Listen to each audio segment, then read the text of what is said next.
Hey everybody, welcome to this episode of the Disc Golf Answerman. I am Bobby Cool Daddy Slick Breeze. I have with me Robert. Is he 1,000 rated or isn't he McCall? It's McCabe. McCall. I've been on pins and needles all day. Like, we had a 7:15 meeting this morning. I shut off my notifications on my phone last night. Not interested, right? So we had a 7:15 meeting this morning, so I didn't even get to like wake up and get excited. We've just had to be in a meeting, and neither of us have looked all day. No, I have not looked. Are you? So what we're talking? Have you looked? I haven't looked. I don't know if I believe it. No, I seriously haven't looked. So if you follow us on Disc Golf Answerman, you know what we're talking about. We're talking about a bet between me and Robert. I said when Robert got hired, working in disc golf, your disc golf game suffers. And he says, nope, not mine. So I did not say it like that. Oh, you should have seen the disdain in your get out of here. So it came down to a bet where I said he couldn't be 1,000 rated before the end of 2018. He took on that bet. Now, what's at stake? I think we've kind of talked about it, but what's at stake, at least from the beginning, is that the loser buys the winner's lunch. Right. More than likely, that's going to be a trip to Tulsa for Torchy's tacos, which we both win in that situation. I mean, no one's mad at it right after that happens. So, but then the winner gets to design a Dimex disc that goes in the loser's bag that the loser has to throw and show off. Every time they're on media, they have to show it for at least the first year. Yeah, I guess. That seems good. I have a lot more to lose in this situation because, like, a lot more people see my disc golf bag than Bobby, but still. This is true. No, we were just going for it. So, and I've had, in case it ends up going my way today. Oh, either way. Well, we'll talk about that after. Okay, so what we're doing for the YouTube people, so if you're listening to audio, we apologize, but because on YouTube, we're going to reveal it. I've got my computer hooked up to one of the camera connections. That way they can actually see the reveal of it. I'm sure some of you already know the results, but you're going to see the reveal from us and our reaction to it. Yeah. But before we do that, let's do our normal catch up. What do we? Yeah. Let's. How was your weekend or week at USDGC? Yeah, I got to go to USDGC this last week. It was incredible, man. Yeah. Oh my gosh, it was so much fun. Zach Melton picked me up from the Charlotte airport on Monday. We headed down to Rock Hill, went straight to the course, and got a few holes in before it got dark after Monday qualifying was over. And then played a couple of practice rounds on Tuesday before the event started on Wednesday. And then Tuesday they have the like the banquet and the opening ceremonies, everything like that. You get your player pack. They announce your tee times. Yeah. So I thought that was really cool. There's 130 people in the event, so they went through tee time by tee time. And so you find out live who you're going to play with, which I thought was really cool. That's cool. And I had fantastic cards all week. I mean, there wasn't one card that I was like, oh man, this kind of sucks. It was great. Loved playing with all the people that I got to play with. So Wednesday, I played pretty well. My nerves were really good. I missed one putt inside the circle, but I was feeling really good. So I was 4 under after 16 holes. And we go to hole 17, and that's the island hole with the hay bales in front, water behind. Yeah. And if you go out of bounds 3 times, you have to land on the island to move to the island. And if you go out of bounds 3 times, then you go to a drop zone on the island that's like a 60 or 65-foot putt to try and save your 7 at that point. It can be a real backbreaker. Yeah. I'd practiced the forehand. The forehand felt really good, and so I was trying to play it way wide right of the basket, but my first one hit right by the basket and skipped in the water. Ouch. Second one hit the top of the hay bales and stayed out. And then third one, my head was spinning at that point. I got a lot sweatier than I already was, and just went and threw it in the water. So I got an 8. So I went from 4 under to 1 over just in that one hole. Golly. It's brutal, but like the thing is, it's not that hard of a shot. It's just the mental portion of it, right? Yeah. So anyway, I ended up 1 over that round. The second round, I shot 2 over. Actually had a birdie 18, which played as the toughest hole on the course to shoot 2 over. The third round, I putted really, really poorly, like very, very bad. Made some really, like, not even really bad decisions, just really bad shots, just out of bounds that I never should have. And I shot 4 over. That put me +7 on the week and in 72nd place. And the cash line was 60th. Okay.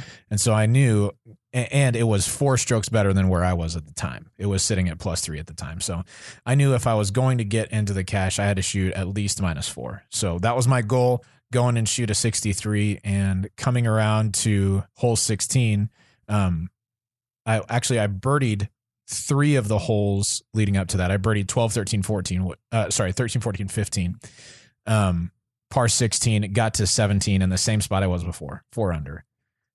Land the island in a headwind, which was the most terrifying thing I've done in a very long time. I bet.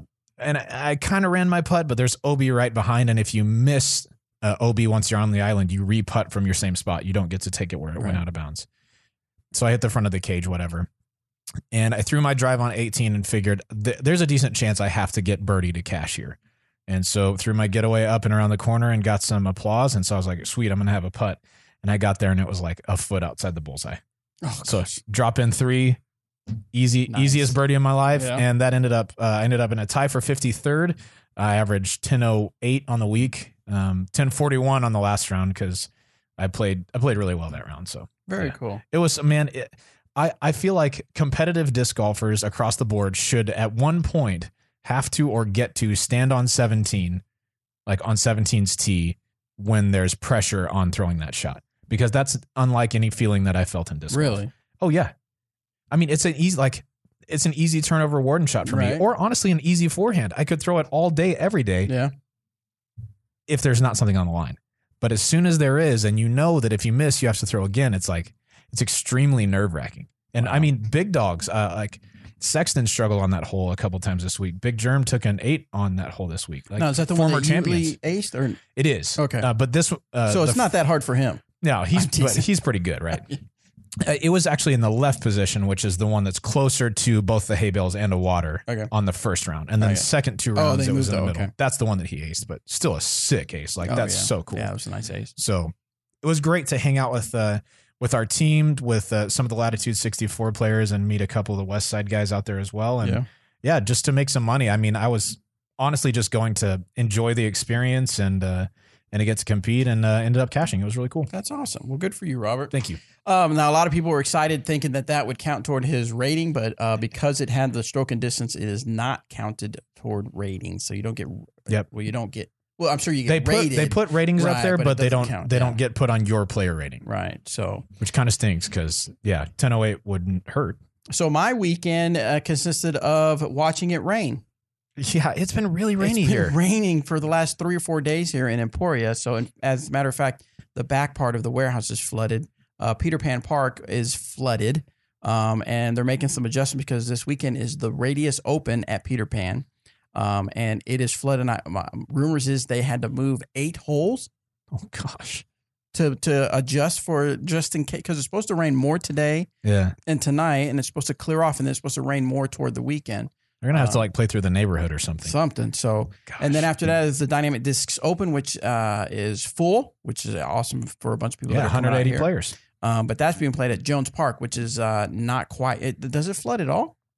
It can, but not nearly as easily as Peter Pan. So anyway, so this weekend's gonna be a weekend full of disc golf. Yeah, for us. I won't be playing those, by the way. I'll be playing a triples tournament. Oh, that's right. You're going to Texas. With Ron Convers and Tony Shirley. Yeah. We are the 2-time defending champions of the triples event. You have to have an open player, masters player, and a grandmasters player. That's pretty cool. Going back to defend your title, huh? Yeah. And last time we played, we made like $900 each. Oh, wow. Let's go. I'll take that. Anthony, myself, and Danny are playing the Radius Open, but then in the next day, we're working the event. We're going to be doing some media stuff, and Anthony and Danny will be bringing you their tournament coverage. The locals are getting restless. I can't hear you. The locals are getting restless. They're getting restless, huh? Well, we'll get there in a few minutes. So anyway, so the DD Open is happening, and they're actually going to bring some tournament coverage, and there should be some good players there to watch some good disc golf action. Yeah. All right, now let's get to some disc golf questions. Yeah, no. All right, so we're going to do the reveal for the YouTubers, and as you're listening to our audio listeners. So let me, for YouTube, we're going to bring up the webpage. We're going to go to membership. Wait, do we want to do it by looking at the disc? Right? Isn't that the point of the disc? Oh, yeah, that's true. Good point. A good point. So, Robert, why don't you grab the disc and then we'll do the review. I'm gonna keep it turned around. Okay.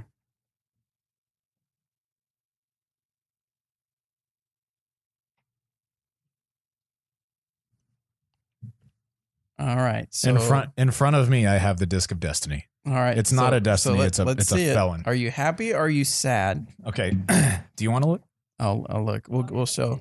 Is he happy or is he sad? Oh, I look pretty happy in the camera. Oh, look, 1,003. 1003, dude. Let's freaking go. Nice. Shut up. That was, at least in the math that I did, that was outside the realm of possibility. So I may have done some math wrong.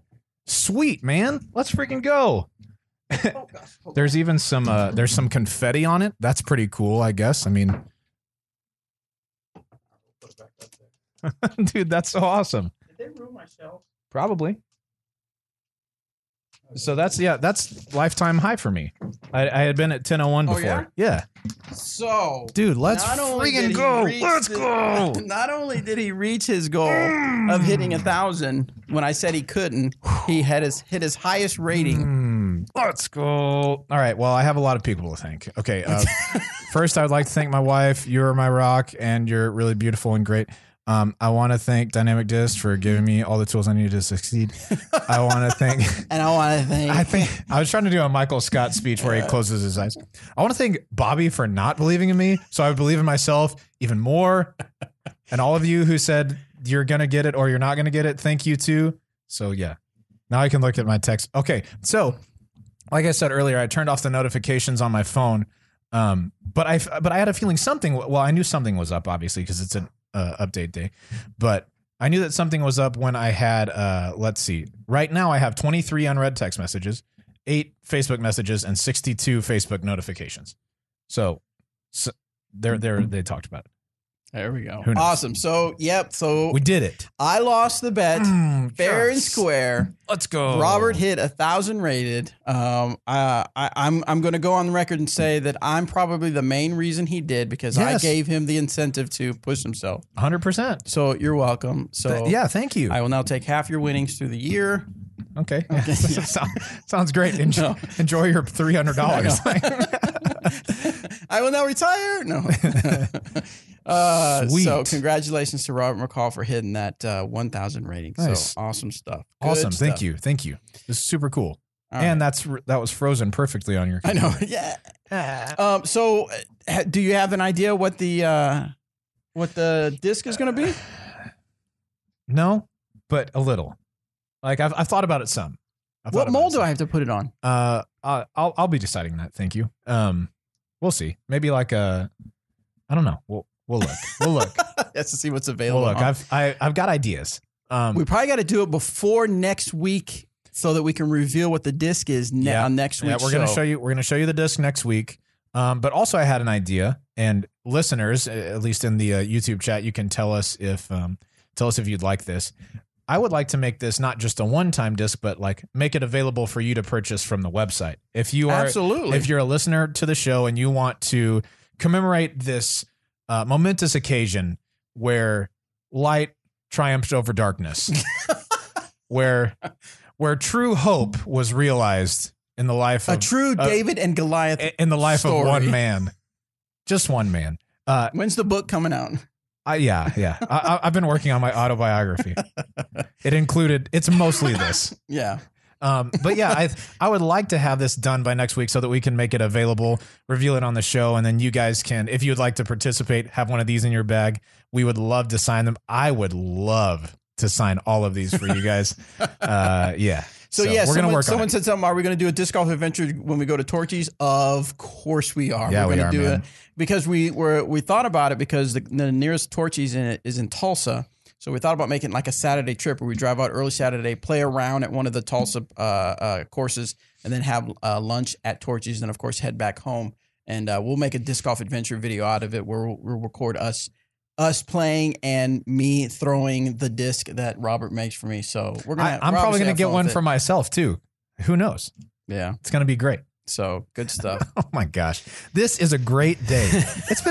It's honestly, this caps off a really fantastic few disc golf weeks for me. Yeah, Nantucket, I had so much fun, played really well, made some money.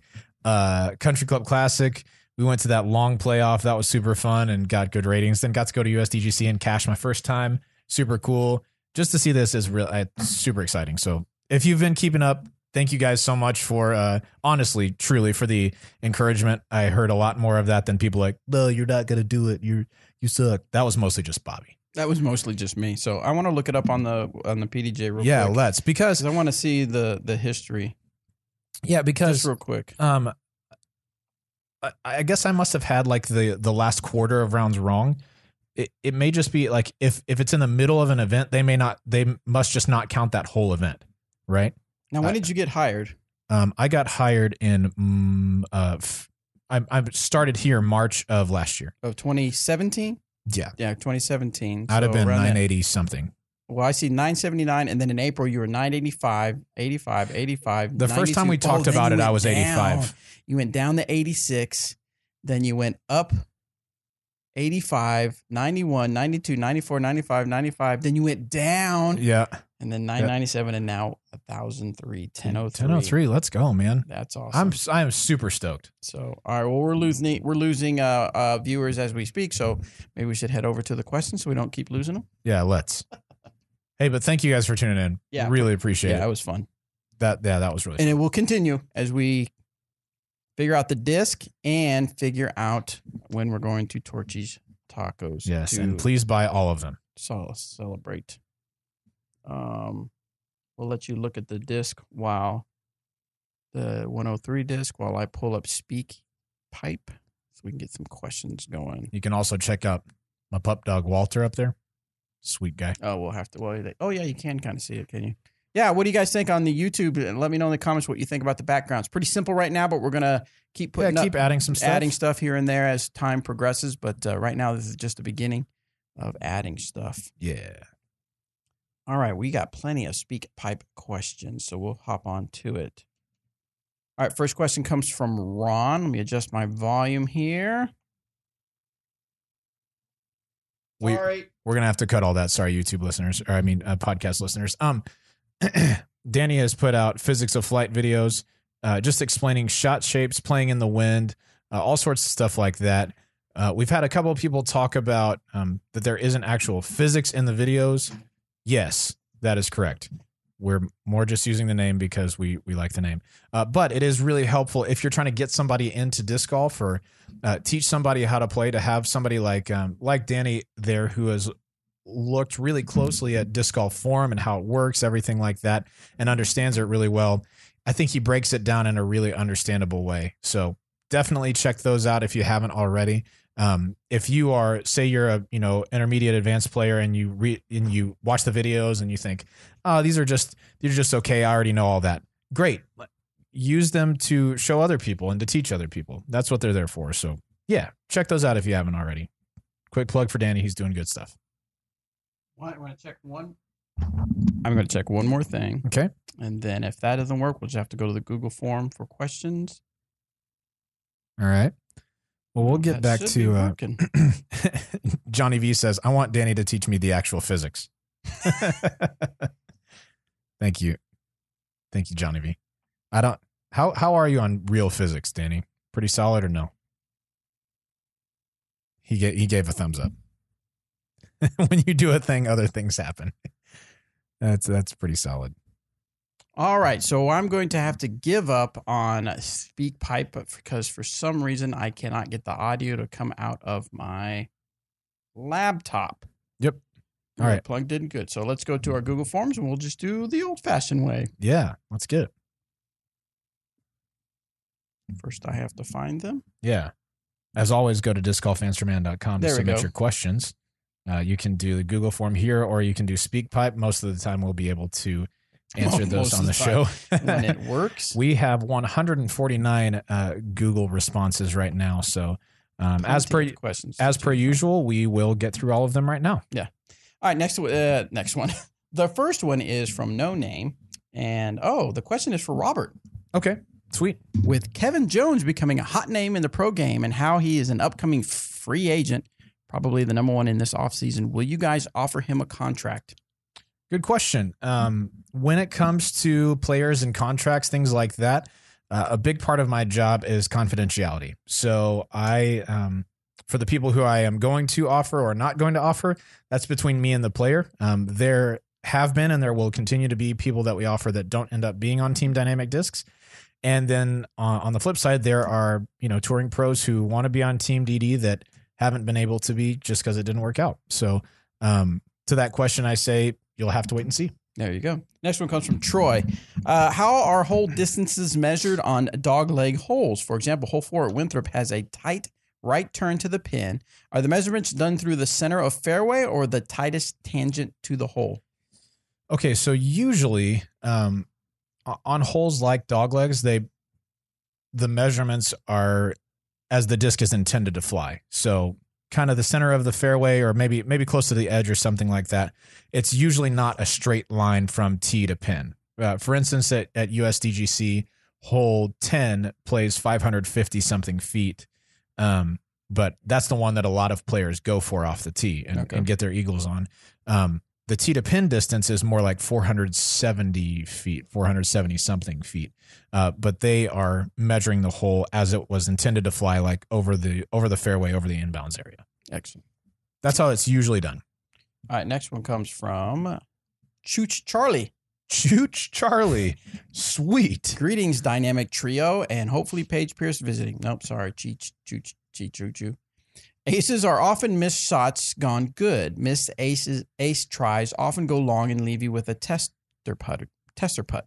So I almost never seek an ace, opting to go for placement and birdie. Oh. Seems like a good idea. Results, I never aced. When do you go for the ace? Do you have any tricks for saving the birdie putt after the miss? There's only one hole locally that I always try for, but the huge bush behind the basket is great for stopping the misses. Thanks for the fun. I don't know. That's a good point. Like when Yuli got that ace at USDGC, do you think he was going for an ace or just a well-placed shot? No, that hole is shaped to fit a forehand, right? Like right. You throw a forehand, it comes in close to the basket. Usually if even if it misses, it's spiking in pretty close. So that's one that I guess he could think about acing, but he's probably not thinking, I am going to throw this in the basket. Like I'm actively going to attack this basket. Right. Most aces are shots that have just gone a little bit long or maybe gotten a good skip into the basket. But most of the time, the top players aren't playing for ace. They're playing for the secure birdie. Now, if they do have a backstop, kind of like he was talking about with the bush behind the basket, or if there's a hill behind the basket, sure, I'll run a shot aggressively if I know that my longest comeback is going to be 20 feet or something like that. Gotcha. This next one is from Mr. Harwood out of Texas. Robert and Bobby, are you guys? Oh, no, I'm out of Texas. Is he in Texas still? I think so. Okay. He says, Robert and Bobby, are you guys going to make it down for the Oklahoma Open? I'll be there as an assistant TD and would love to get as many DD players and fans down here as possible. The $3,000 added cash doesn't hurt either. Myself and Anthony are going to an event in Columbus, Missouri to do some filming, so we will not be at the Oklahoma Open. However, Danny, you signed up for it, right? Yeah, Danny has signed up for the Oklahoma Open, and he will be out there to take part in the event. I can't remember if you said you were going or up in the air. I won't be able to make that one. Oh, okay. That will be, so we did USDGC this last week. Right. Upcoming week is triples. The next weekend is Piney Woods. And so that would be my fourth weekend in a row. Yeah, I'm going to take some time off and hang out with my wife. And now that I hit 1,000 rated, I don't even need to play tournaments anymore. I basically quit.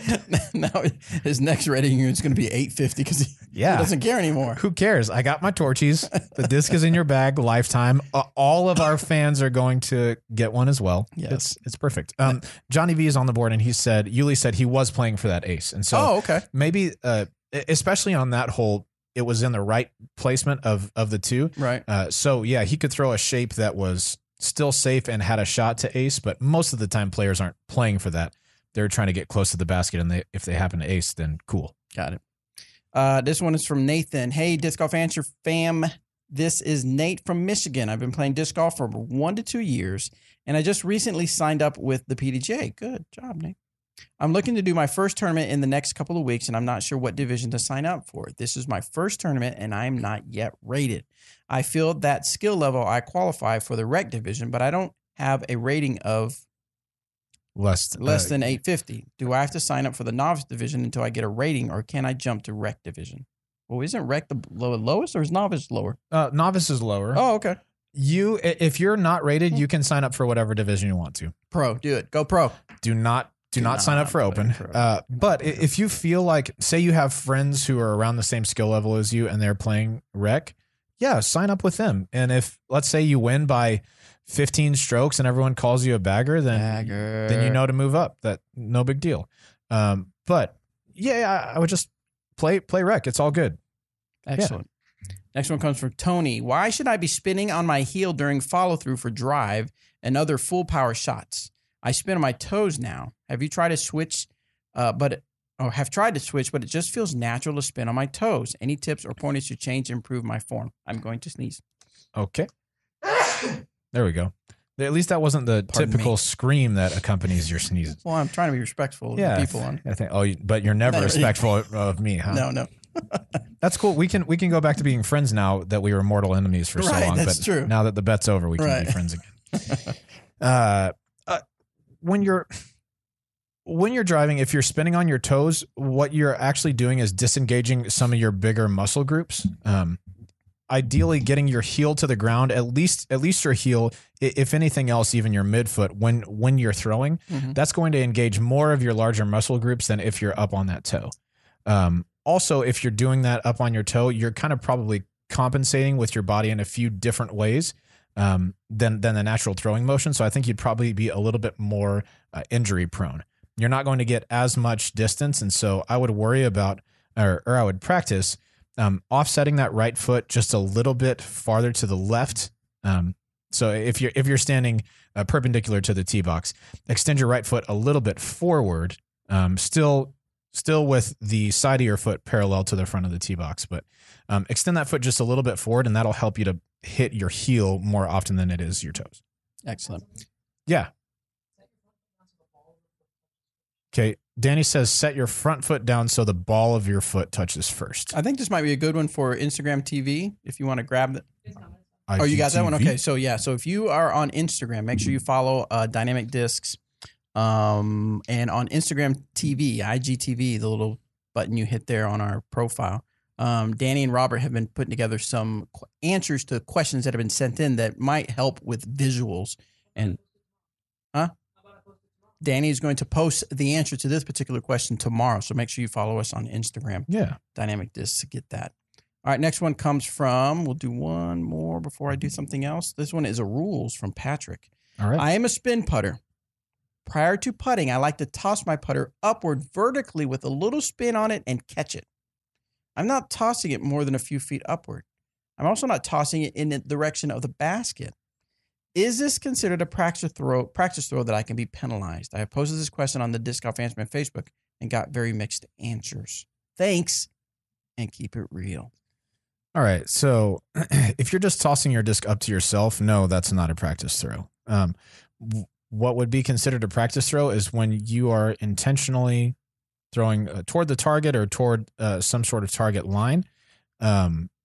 Yeah, that's what a practice throw is. So just tossing your disc to yourself is no big deal. There is a distance at which if you throw past that, it's considered a throw. Like if you're tossing your disc back to your bag, I remember it used to be, I don't know, 15 feet or 6 feet or 6, I thought it was. Something like that. Yeah. But honestly, it's really just about your intent. If you're just trying to toss a disc aside, I don't think anybody's going to call you on it unless you really flick your wrist, like you're practicing a putt or something like that. But if you're just tossing your putter to yourself, I wouldn't do it in excess, like you said, more than a couple of feet, but I think that's just fine. Yeah. All right. Next one comes from, I lost it. Jake from Cleveland. Hello, guys. I'm having problems with my drive. Every time I seem to drive, I release it on an hyzer angle. If by chance I do throw it flat or anhyzer, I seem to hold on to it and yank right of the target. I'm a right-hand backhand thrower with about 280 foot power. Any tips on flat releases and how to get them more often and not to hold on to them? It's a good question, Jake. I think a lot of times when people have trouble throwing a flat angle or an anhyzer angle, it's because they're focusing too much on when to let the disc go instead of letting the natural momentum of their body and their arm pull the disc out of their hand, right? So instead of thinking about, I need to let the disc go at this point, you really just want to pull back and then follow through fully. That's going to allow the disc to come out at the intended target point. So really, then you just need to worry about reaching back on the correct angle, because if you're working on throwing flat, you need to reach back with the disc flat. If you're practicing throwing an Anheuser angle, you need to reach back with the maybe not the outside edge, but the edge closer to the bottom of your hand, pointed toward the ground. So that the leading edge is a little bit higher and moving to the right. So yeah, it's extremely important to reach back on the correct angle and then let the natural momentum of your body pull the disc out, rather than you thinking that you need to let it go. Gotcha. This next one is from Yvette. Corvette. Yvette.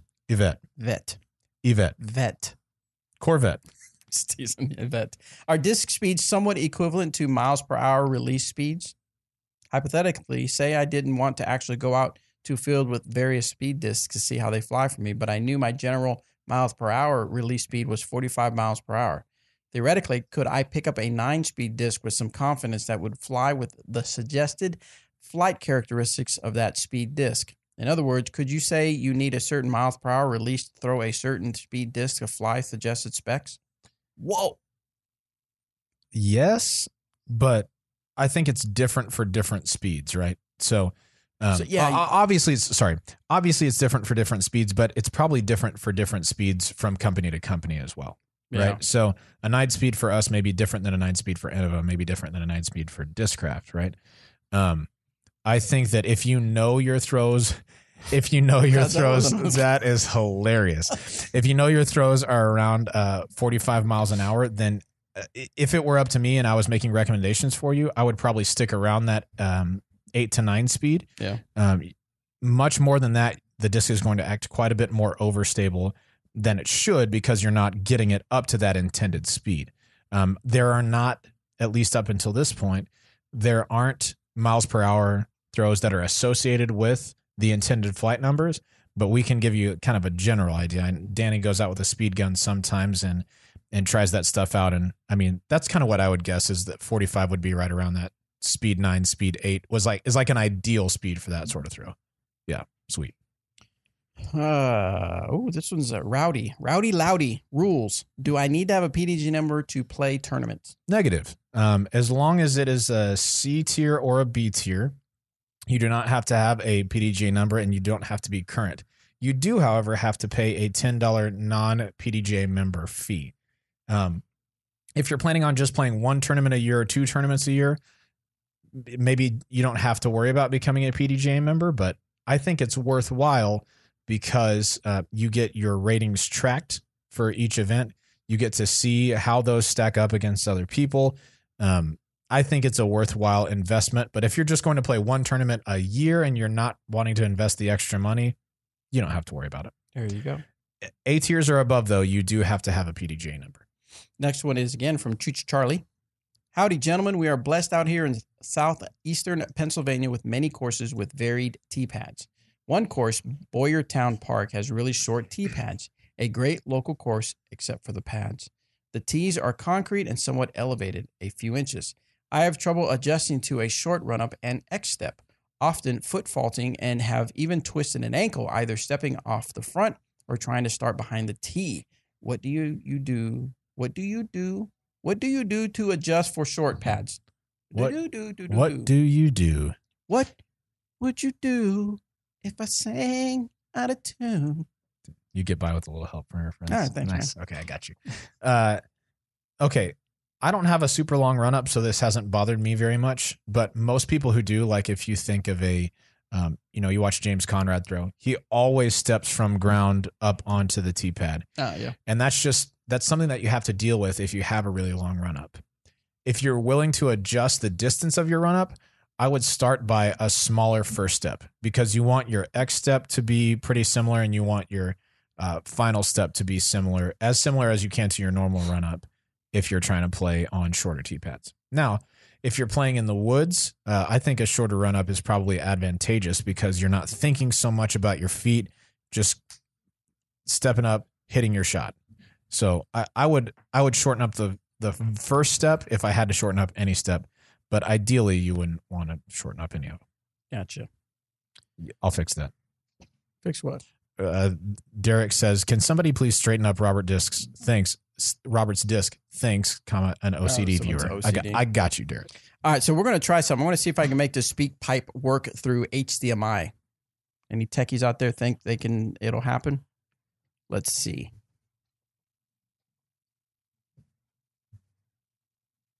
We're going to see if we can make this HDMI work. Marty says, Bobby, no singing. In your face. In your face. Is it working? It is not working. Hold on. We're holding on. We do have a couple of people on the board asking about Winter Marksman Leagues. Those are going to be coming up soon. We're going to start working out some details here in the next couple of months. And so if you haven't heard about the Winter Marksman League. Do you guys hear it on YouTube? Hold on. YouTube, tell me if you can hear it. Okay, sorry. I think YouTube can hear it. Yeah, they can hear it. Boom goes the dynamite. It's working, right. But it's working for you guys, but it's not working for us. Yep. We're dead. All right. This is like the worst. He said it's working too much. Yeah, it's working too much. Sorry, YouTube guys. This is the worst episode in a long time. I disagree. I think it's been one of our best episodes. Oh, sure. You think ever. it's your best. Our best. Oh, man. We just went dead. All right, let's this is so annoying. Let's just knock out some more of the forum questions. We got a lot to go through. It's just bugging me. We got a lot to go through. All right, next one is from, I don't know, because I'm at the wrong place, because I'm so flustered. Isaac asks, hey guys, I know disc golf season never ends, but it's getting to the point in Wisconsin where there's going to be too much snow to want to play consistently. What do you do? What ways do you think people that have the same weather issue can practice? When it's snowy, gosh, I don't like playing in the snow at all. Well, if you do, it's the worst. If you are the kind that you say snow is not going to stop me, the one way some people actually will tape a ribbon to the bottom of their disc so that the theory is when you throw it, if the ribbon stays on there, that when it lands in the snow, the ribbon is long enough to where you'll actually see it stick up top of the snow. So you'll be able to see your disc and you can go from there. The other thing that some people do is you can do a winter marksman league because it's a way for you to at least continue practicing your putting because those are designed. You don't have to do them indoors because some places during the winter still have nice enough weather. You can do it outside, but most people will do it like in a clubhouse or at a bar or at a community room, at the chamber or something like that. They'll set up a winter marksman league, and that way at least you're having some fun with the putting. You can have fun with the UDisc app and things like that. So I think you pretty much nailed it. Yeah. I try to keep my putt as warm as possible throughout the winter months so that when we get back, I don't have to relearn everything, And when it's not snowy, when it's just cold, I'll go play in cold. That doesn't bother me a whole lot. But when it's snowy, I'm not a huge fan. All right, James, this is a good question for you, Robert. James asks, in other professional sports, a player's contract is very common knowledge among the sport. In your guys' opinion, what is the reason for the lack of public knowledge on the professionals in our sports contract with manufacturers? Without being too specific, what does a contract look like for most touring pros? Why do you suppose it is? Now, we don't know do we know? I don't follow sports enough to know. Do we? I mean, yeah, we know that like so-and-so is going to get $5 million for every year for the next 5 years. But do we know the intricacies of the contract? Not the intricacies. Most of the time, it's just the big number. And a lot of that, I'm sure, is for publicity. Yeah. And there's different things included in that. Performance bonuses, everything that like we're not aware of and stuff like that. So right. It's not like we know everything about other sports contracts. Yeah. But when it comes to disc golf contracts, I'm honestly not sure why we don't publicize them more. I'm kind of happy not to because I like for us to, I don't know, just have something that the players can, keep to themselves if they want to. Like if they want to publicize it, I guess that's their prerogative. I don't think it's in their best interest, but that's up to them. But I also don't think we've talked about it a whole lot because disc golf, especially as it pertains to different manufacturers and their sponsorships, are really in our infancy when it comes to deals like the ones that we have now. There's a decent population of the touring professionals that have a monthly salary of whatever. They get a certain amount of discs given to them. They have a bonus structure for the most part, and so I don't mind keeping those kind of between the companies and the players. A lot of the players talk about their contracts with each other and know about them. Some of them don't, but I don't know. You want me to keep it real? Go ahead. Yeah. I'm about to keep it real. Even on the day I lose a bet. We've been keeping it real. People said we've been keeping it real because we've had so many issues today. So that's true. It's been real. That's extremely real. Really frustrating. But I want to keep it real. Even on the day that I lose a bet, I still want to keep it real. Don't forget about that. You lost that bet. Yeah, I'm sure. In your face. You remind me constantly. No, I would never. So I believe one of the reasons is because kind of what I said, why other entities or sports places probably let you know is because they want to boast. Look how much we're paying. Look how wonderful this athlete is. I believe that to be sort of the flips on the disc golf. In other words, if you've got someone who's aspiring to be a pro or aspiring to get in disc golf and they find out really comparatively how low our pros get paid. That's a good point. We don't want to know. We don't want you to know. Now that's not to say that the top people aren't making a living. I know because of knowledge I have that some of them are making a living and it's really well. rather well. But the majority of the touring pros are out there grinding it. They're hustling. Mm-hmm. A lot of people have this perception that, disc golf manufacturers are just floating in money. We are not swimming in money. We are swimming in rain because it's raining a lot today in Emporia, but we are not swimming in just cash and just can do whatever we want to throw around. So I think that's part of the reason why there's still secrecy, because it isn't as big or as wonderful as we'd like to think, or we know will end up being, because I have a feeling it will end up being big. Mm-hmm. But we don't, I don't know. Does that make sense? Yeah. And it just goes along with what I said. Like disc golf deals, as we're talking about, are kind of in their infancy. Yeah. We're not, but probably, I don't know, 10 or 15 years into having people make, monthly salaries all the time. Right. Or getting royalties off their discs or whatever. So, plus I think it's fun looking at all the rumors. I think it's kind of comical to see. Yeah, the disc golf rumor mill is kind of hilarious, especially when you're in the know and people comment on something. It's like, man, we could just dispel that rumor right now, but instead, why don't you keep talking about it? This is actually something for the YouTube people watching. I want to know in the comments. I want you to let us know why you think. We should or shouldn't, or should we or shouldn't let people know, and why do you think it is where it is now, where we don't let people know? Yeah. Next, while we're answering this question, give me those responses. Dude, Sean says, "Oh, come on, Bobby, you guys have a Scrooge McDuck money bin at DD." Yeah, right. Yeah. Yeah. Tell me where that is. I'll be spending a lot of time. Yeah. Next one is from Andrew. Winter is coming. Game of Thrones. We were talking about that the other day. We're gonna. Do you watch you don't watch Game of Thrones, do you, Danny or Anthony? Game of Thrones comes out 2019, I believe, April, and we're gonna have. It reminded me of The Office, where they had the Book of the Month Club, where they would have luncheons. Yeah. We're gonna have Game of Thrones luncheons on Monday. Nice. And we're gonna discuss it. Maybe we'll make a podcast for people to watch. Disc golfers that like Game of Thrones. Probably not, though. Probably not. Next question is from Andrew. Like I said, he says, winter is coming and it's getting pretty cold here in Minnesota. I enjoy playing rounds every once in a while in the snow, but my question is, what is the best way to improve during the winter? Did I read that one already? No, it's the same question. Yep. Same type question. I have access to a high school gym and a few baskets. I think this is the exact same thing we had earlier. Winter Marksman League. Rewind about 8 minutes and you'll get your answer. Yeah. Oh, let me add on to the pro salaries thing. Oh, here we go. This isn't me keeping it. Well, I guess it is me keeping it real. Okay, so we keeping it faux. DD does this. Innova does this. Latitude does this. A lot of companies have Tour Series discs for their players, right? That have their name on them. They're a mold that they like, that they get to work with the company on designing.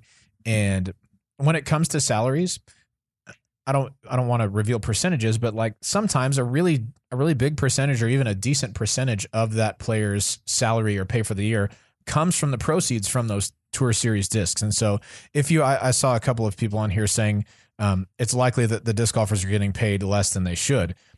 You could argue, but you're absolutely right. We would love to be able to pay them more so that they could only play disc golf all the time. But when you buy their team and tour series discs, that's one big way that you can support your favorite disc golfer and keep them out on the road. So it's not just something where we're like, we get to sell more discs. Truly, it helps to keep your favorite disc golfers out there on the road.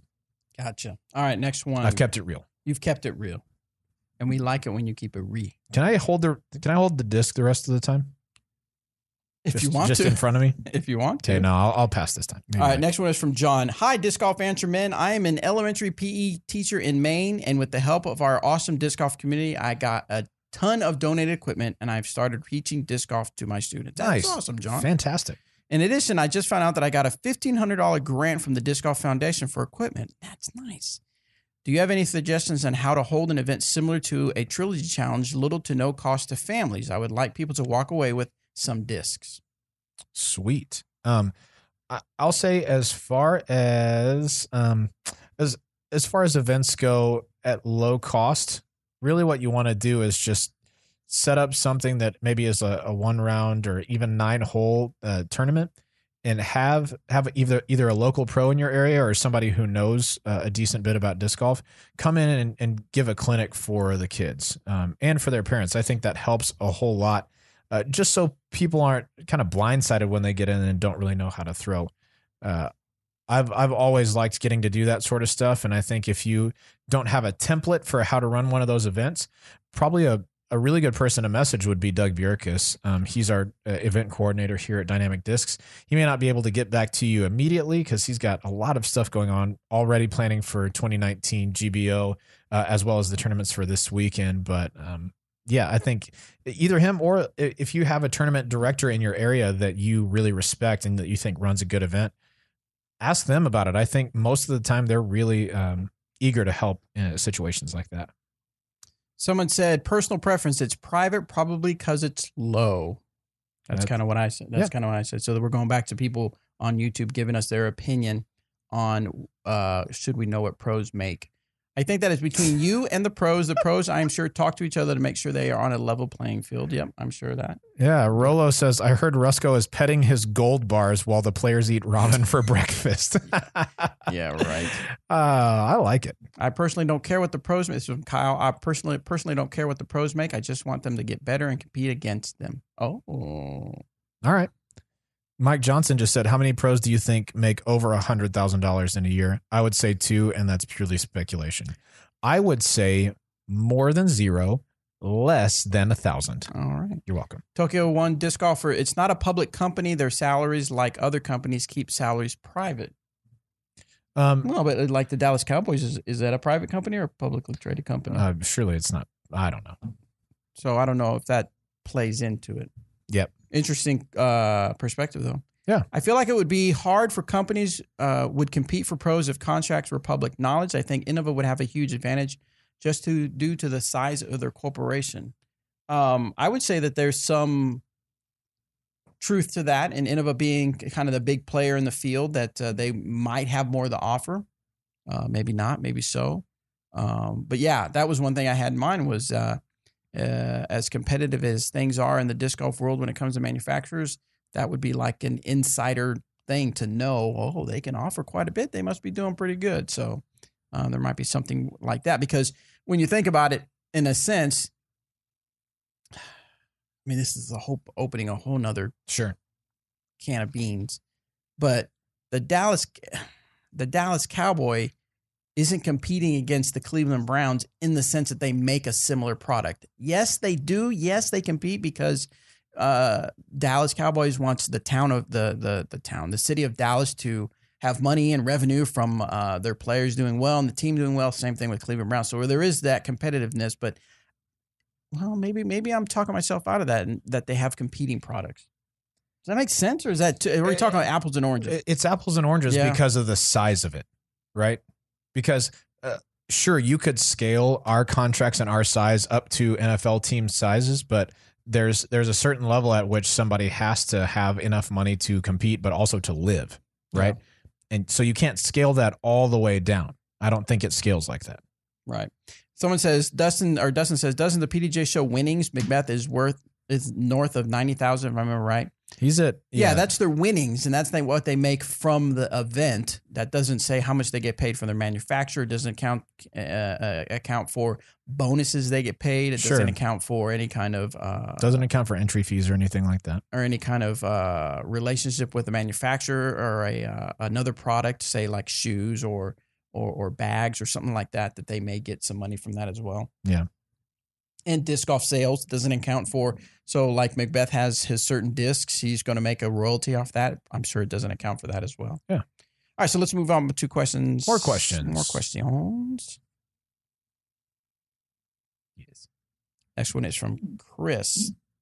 The question is for EMAC and Robert. Maybe we should wait on this? No? You'll have to settle for just me. Okay. I'm having trouble executing hyzer flip shots. When I attempt to throw the shot, I tend to get the disc nose up, then it eventually fades without getting good distance. Can you tell me what I can do to fix this? I throw only around 330 to 350 and use Renegades as my distance driver. I like Renegades. Yeah. I'd love to be able to hyzer flip them for a bit more distance and also for my deputy to keep it a little straighter. Thanks for all that you guys do. Keep it real. Sweet. All right. When you're working on throwing hyzer flips, I think that one of the things that people do erroneously when trying to throw something like that is they don't follow through high enough, right? So, all right, here I am holding my disc on a hyzer. The edge that's closest to my thumb is pointed to the ground, so I'm starting it on the correct angle. And then when I let it go, I'm bringing my body sometimes up to flat and not even following through very well. Something that's really important to nose angle is making sure that your follow through is high, because that's actually going to start the disc on the angle that it needs. And if you're throwing a disc that's understable enough to hyzer flip, you really need it to start on a nose level or even slightly nose down angle in order to get the intended flight. So what I would work on is making sure that you're reaching back with that disc on a hyzer, and that when you're following through up on a hyzer. That's what you want to do more than anything else. You might also work on, instead of pure hyzer flipping them, you might also work on just letting them go flat and seeing if you can work them to the right that way as well. So reach back with a disc flat in your hand, follow through flat with a little bit of higher follow through so that you get the nose down. Yeah, do that. Gotcha. Don't follow through all the way to the sky like, yeah, but a little bit higher follow through is going to help. How? Yeah. Yeah, this is how I follow through. Yeah. Next one is from Kai from Norway. Sweet. Greetings, O masters of disc golf. Yes. My arm speed is slow. We are very scrutable masters. My arm speed is slow, so I don't bag any distance drivers. My fairway/turning drivers up to speed 10, which works fine for me. All my drivers are of the understable type, so I'm in the need for an overstable driver. Why is it when people read, why did I add the word new? The word new wasn't even there. Because new and need are close to each other. Thank you. So I'm in the need for an overstable driver, which would be good for backhand and sidearm. Do you have any suggestions? My driver today is Innova Star T-Bird, Latitude 64 Opto Jade, Innova Star Valkyrie, and Discmania S-Line TD2 Fever. Thanks for your input. It's really appreciated. Sweet. So if those are going to be your understable discs, then you would probably want to look at something. Oh man. This is a tough one. If you're trying to stay under speed 10, you'd probably want to hang around like the convict range or something in there. That's probably for most players, that's going to be relatively straight to finish to the left. If you're interested in stepping up a little bit higher speed, I think the Trespass would fit that arm speed. And if you really like those discs, I think it would fit kind of that family really well. So that's the one that I would check out. I really like the Getaway as a 9-speed disc. It's nice, and Danny knows it's nice and stable. Pretty straight out of the box with a reliable finish to the left, and especially the Fusion ones, you can work in a little bit faster so that they will move a little bit to the right or even stay straight a little bit longer. So that's what I would try out. I love the Convict is a great choice. Getaway is a great choice. And then if you want to step up the speed a little bit, Trespass is a good one as well. Excellent. All right, we got time for one more question. This one is from Mark. We got a lot more questions. Well, we got time for one more question. No, I thought we were finishing all these today. Yeah, no. Come on. We still got 133 left. I got a disc to show off. Come on, let's go. What factors play into determining if a hole is better suited for a sidearm or a tune over. Sidearm. And then I say tune over. You want me to read it? Or a tune over. Or a turnover backhand play. There you go. Golly. Yeah, you're good. You're good. I've been playing for about 1 year. I started as a mainly sidearm thrower and several months ago decided I would only throw backhand to develop that part of my game.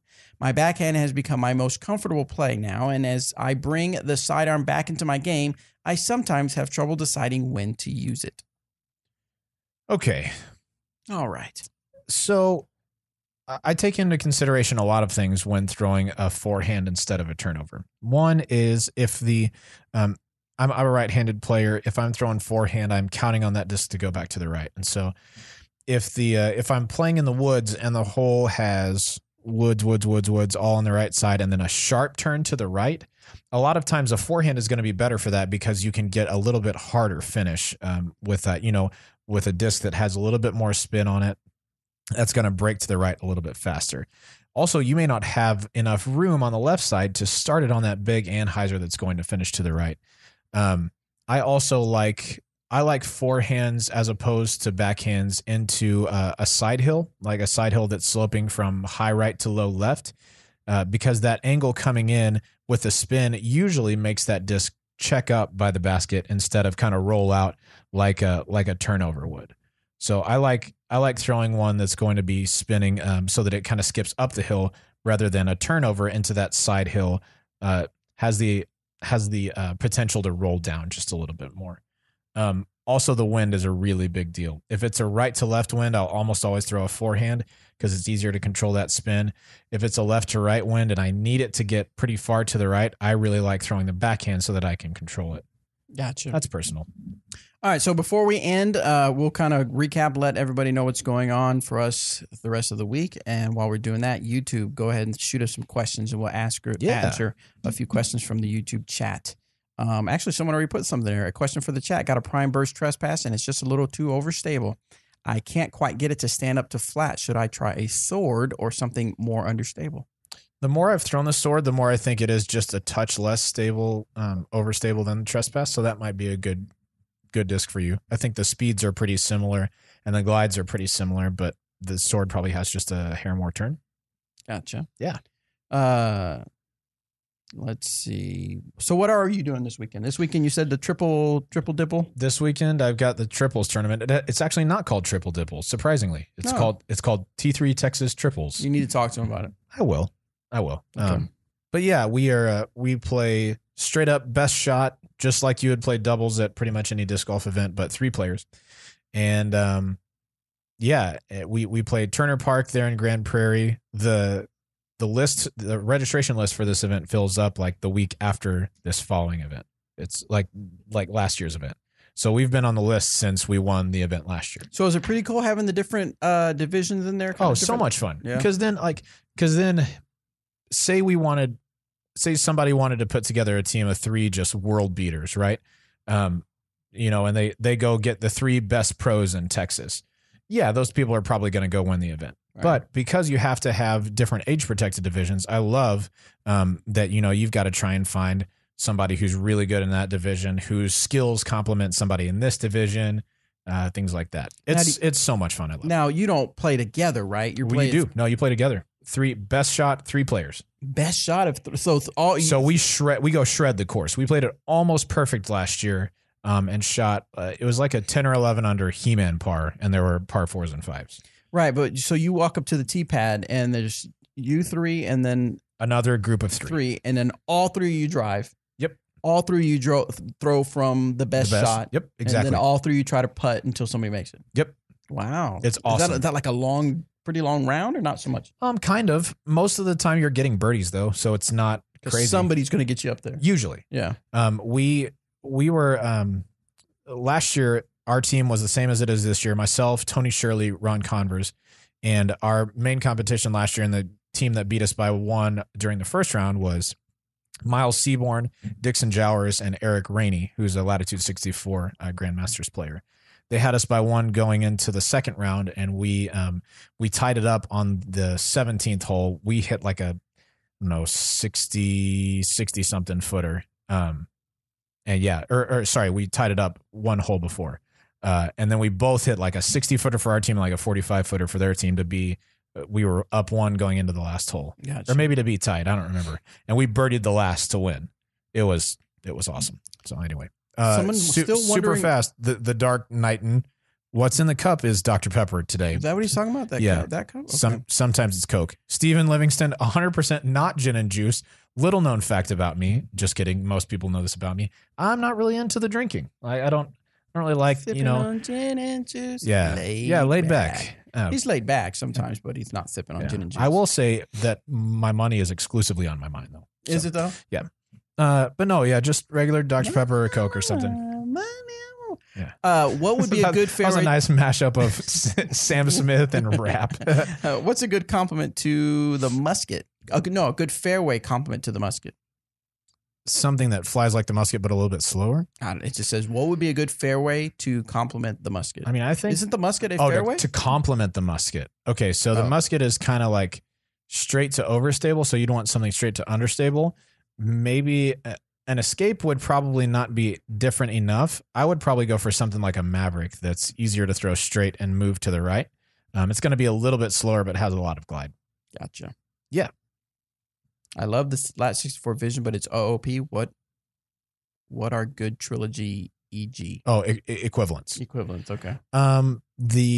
If you're trying to stick in latitude, then the Fury is a pretty similar disc to the Vision. Not exactly the same, but somewhere in that same realm. The Maverick is a little bit more stable than that, but also that same realm. A speed up from that would be like the Renegade. Is that same stability. But if you're looking for a straight up replacement, I think the Fury is probably your closest one. Sean Maybe a Stag too. Stag or an Underworld somewhere. Sean wants to know if I like the movie The Venom or just Venom. Yes, I actually enjoyed it. It wasn't like the best Marvel movie or super action superhero movie, but it was entertaining. I laughed a couple times. I like Tom Hardy. I think he's a great actor. And their take on it was kind of not silly, but you can definitely tell they try to put a comical spin. But I thought I saw something that Venom has always been kind of a weird type of dark humor, not whimsical, but a dark humor. So anyway, no, I thought it was a good movie worth seeing in the theater. I've got one here. David says, "What's a good disc that gets great distance but isn't the fastest speed?" A couple of discs come to mind, and they're new releases from this year. So the Explorer, I love throwing, and it seems like it goes a little bit farther than I think it's going to. The Maverick is the same way, but the one that I throw the most that gets more distance than I think it should is the Getaway. Getaway is a 9-speed that I throw, probably only 30 feet shorter than my distance drivers most of the time. It's just really easy to control and throw very, very straight and count on just a little bit of left finish. Brandon wants to know, I've been playing a couple of months with the Trespass flicking. Anything better? Try it. Goes left a lot. Anything better to try, it goes left a lot. So if it's a little understable for you and you want something in that same speed profile, then the Enforcer is a good choice. It's going to be quite a bit more overstable than a Trespass, so you might consider starting with a Bio Enforcer instead of a Lucid or a Fusion. But yeah, that's it. Excellent. All right, guys. Well, we're going to call it done for Disc Golf Answer Man episode 236. If you're just tuning in, you should be happy to know or excited to know, as you can see from the disc behind us, the disc that for our audio listeners, it's a what disc is it? Do we even? It's a Felon, Fusion Felon, a Fusion Felon Dimax with Eric. My name's Robert. With Robert McCall giving the thumbs up and the rating of 1003, which he has achieved. Let's go. So he actually has won the bet where I said he couldn't get 1,000 rated before the end of 2018, and he has accomplished that. So. In our future, it may be... What are we going to talk about now, though? Disc golf questions? We're still going to... Yeah. Come on. Who even likes that? We still have... Hey, there it is. It's probably going to be a few weeks, probably a month or so. I don't know when we're going to go to Torchy's. I don't know when. Tomorrow. Tomorrow? No, I don't think we're going to go tomorrow. Why? Can we go tomorrow? Yeah, of course. Maybe Friday. I'm super, me and Anthony. I don't know if we're going to be. Friday. We're all going to be working Sunday. Maybe we can do kind of like a day trade, halfway working. I can't go on Friday. Why? I have to go to Texas. Yeah, but This is a special trip. Woods? It's a special trip. Piney Woods has Torchy's tacos built in. Oh yeah, like that's a given. Right. That is a given. You can't double down on Torchy's Tacos because then you don't have more Torchy's Taco. We're trying to figure out how to have more Torchy's Taco in our life. That's right. We could go now. We could go now. Anthony wants to go now. So no, maybe next week or something. Maybe like Monday-ish next now week. I'm feeling like maybe what about Thursday? Okay. I can't. I'm going to have Sebastian. Yeah. We'll figure it out. Yeah. Let's figure it out for next week. We'll document everything. Hopefully it won't be raining. Gosh, it's been so rainy lately. I want to play disc golf, but it's wet. And maybe gross. maybe we can figure something out. Maybe go early to Piney Woods or something, and then have an extra day of Torchies. I mean, I'm obviously down.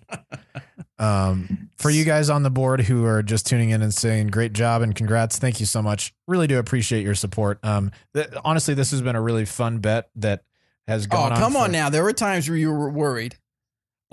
You were worried. I've been, yes, exclusively worried until this last, when I was 997 and hit those rounds, I was like, oh, sure. But up until then, what's up? But it's been like, man, it's just been going for so long. You know? It does feel like it's been going on. And I'll tell you guys this now that I told Bobby a while back, like part of the genius of the bet is that, like I have to think about that at events now. Right. You know, I guess I don't have to, but I'm a human.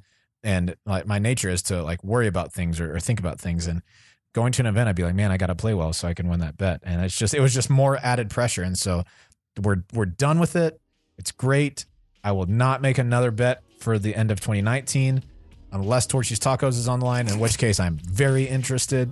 We'll see. All right, guys. Thanks so much for tuning in. We're going to let you go now. We got to get out of here. Okay, thanks. Bye. Oh, we'll have that this next week. Will it be next week? Yeah, we're going to make it happen. All right. And you can buy it and support us. Yes. Please do. Okay, see ya.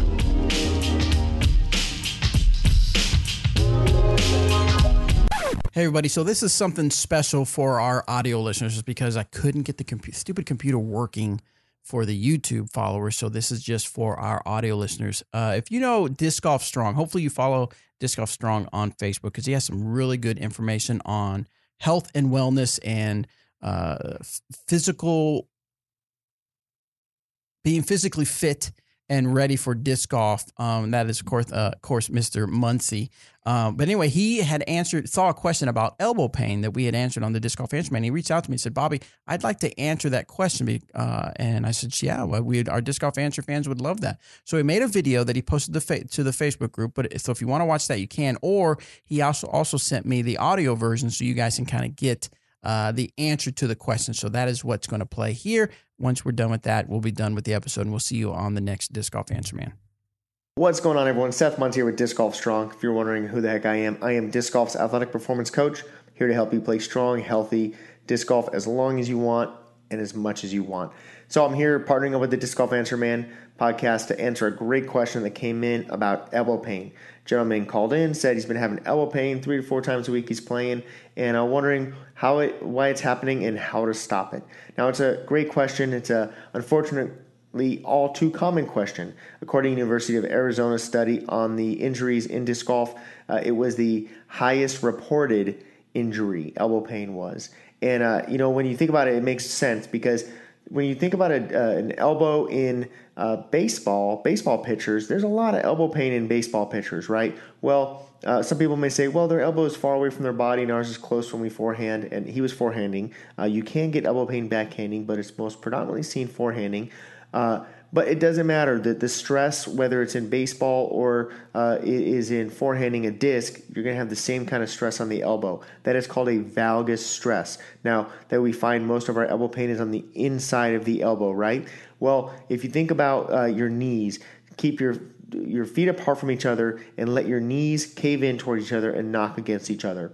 Now, that's not going to feel good if you're doing that over and over again on the inside of your knees, right? If somebody was jumping up and down and they were landing with their feet apart and their knees together, you would think, well, shoot, the inside of their knees are not going to feel good over time because the knee joint is not set up, it's not designed to cave in like that all the time. Well, that's what's happening to our elbow when we're throwing a forehand.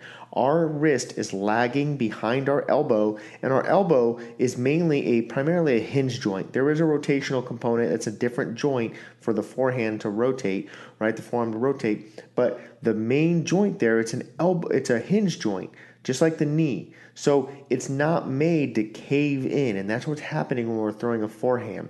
So we have these ligaments, tendons, muscles. When I say tissues, that's what I mean. We have these tissues around the elbow, on the inside of the elbow, that are providing stability for that joint. So when we're forehanding, those tissues are helping that joint resist popping forward, popping out of the joint, okay? Because that's what wants to happen in that joint when we forehand, all right?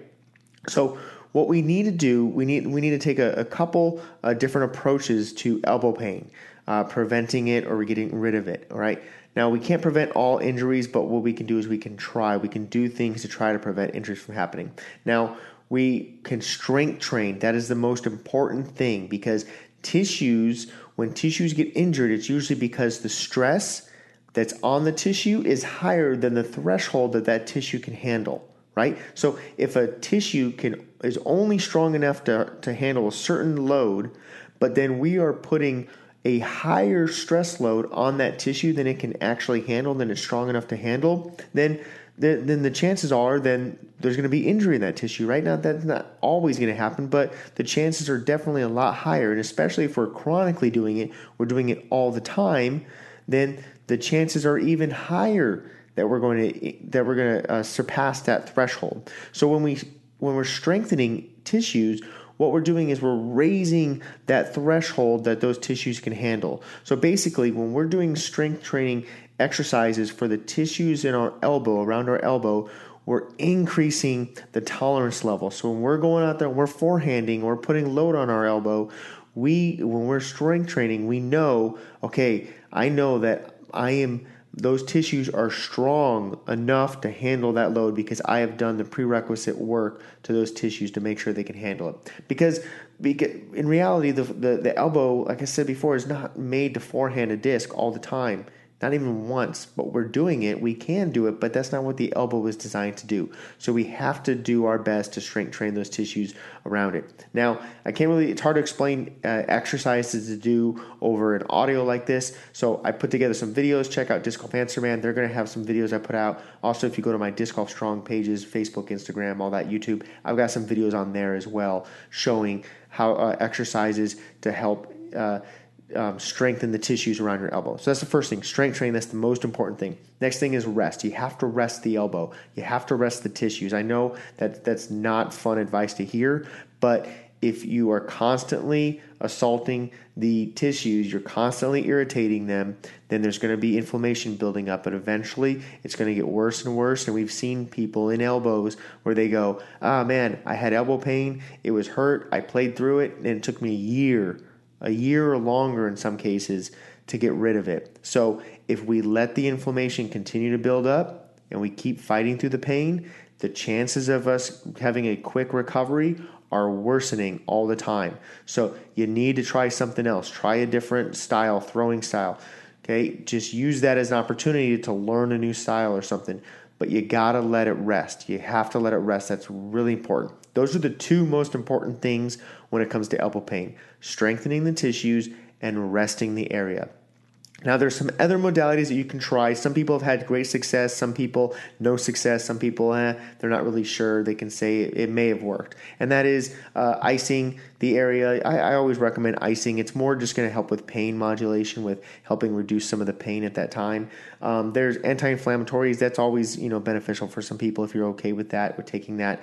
There is also like acupuncture and massage. Those are always good as well. You can try those out, but you got to make sure you're doing the strength training and the rest. Now, let's talk about the band, okay? The strap that goes around the forearm. Now, I know some people have had success with that. Some people haven't, but I like it and I don't, okay? Now, first let me explain why I don't like it. Because I don't like it if it's the only thing that's used. Now, some people have used it with success where that's the only thing they used, and then they never had elbow pain. They haven't had elbow pain since. And that's okay if it's only a tendon issue, because what the strap is doing is it's compressing the forearm and it's giving a alternate location, anchor point, okay, for where that tendon is on your forearm. So basically, your muscle goes from where the strap is to your hand. So the area between the strap and your elbow is getting some rest. Some tension is taken off of there. And that's okay. But it may be a ligament. It may not be a tendon. Those are two different things, right? So if you have ligament pain and not tendon pain, then it's not going to really affect it that much. So you got to do, if you're going to put the strap on, that's okay. But don't use it as a license to just go out and forehand. You still got to rest the area, and you still got to strength train, because if you put the strap on but you never strength train the tissues, then the tissues are still going to have a low tolerance threshold, the stress tolerance threshold. Okay, so then when you take the strap off, you're feeling better. You go out, you're forehanding all over again, put in lots of reps. Now you're going to increase the chance of you having an injury again, more inflammation. Right? So that's why I like it, that it can help, but I don't like it if it's the only thing you use. Okay? Now, it's not like I said, some people have had success with it. It's the only thing they use, but that's not going to be the majority of people. All right?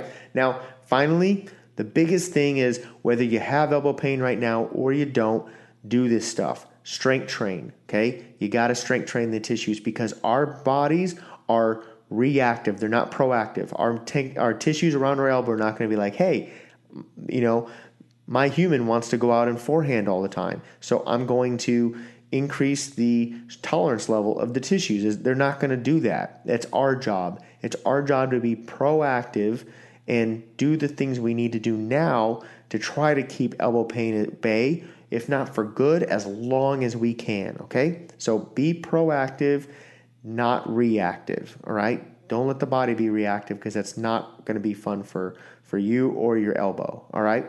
So I hope that helps. If you want to learn more, make sure you go to discgolfstrong.com. If you also go to discgolfstrong.com/disc golf athlete, got some warm-ups, some exercises, help benefit you, help you play strong and healthy disc golf as much as you want for as long as you want. All right. You can find me on my other social media pages. I'm going to do some more of these answers. So if you have any questions about health, fitness stuff, and disc golf, shoot them over to Disc Golf Answer Man Crew, and if possible, I will definitely try to get them answered for you. All right. Have a great day, everyone, and go play disc golf strong.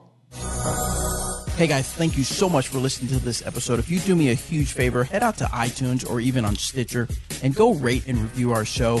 It would really help us out. Thank you so much.